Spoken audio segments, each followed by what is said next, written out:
As a new president makes an effort to reach out to the Muslim world, it is not the kind of news he needs. The CIA station chief in a Muslim nation, Algeria, is under investigation, accused of raping Muslim women.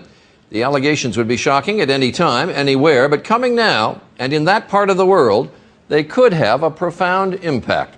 Our chief investigative correspondent, Brian Ross, is here tonight. Brian? Charlie, U.S. law enforcement officials tell ABC News the CIA's top man in Algiers allegedly laced the drinks of his victims and then made secret videos of the sex acts. It was just last year that the U.S. opened a new embassy in Algiers, and a new U.S. ambassador, David Pierce, presented his credentials to the Algerian government.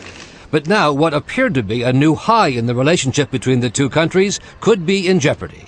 U.S. law enforcement officials tell ABC News the CIA station chief in Algiers, Andrew Warren, a 41-year-old convert to Islam himself, has been accused of rape by two Algerian women, and Warren has been ordered out of the country by the U.S. ambassador. According to an affidavit filed in federal court that names Warren, the women, independent of each other, both said they felt the violent onset of nausea after consuming drinks prepared by Warren at U.S. Embassy social events. One, says the affidavit, woke up the next morning. She was lying on a bed, completely nude, with no memory of how she had been undressed, and realized she recently had engaged in sexual intercourse, though she had no memory of having intercourse. The second alleged victim said she felt physically paralyzed and asked Warren to stop, but that he reportedly replied, "Nobody stays in my expensive sheets with clothes on." U.S. officials are bracing for the reaction from the Muslim world.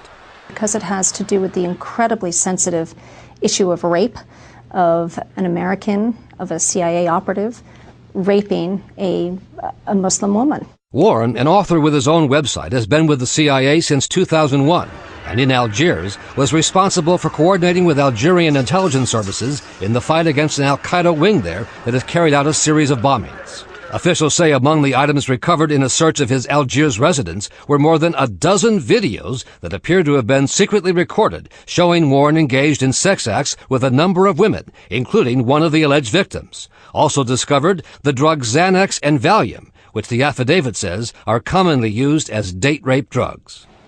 Warren did not return repeated calls we left with his family, but investigators say he claims the sex was consensual.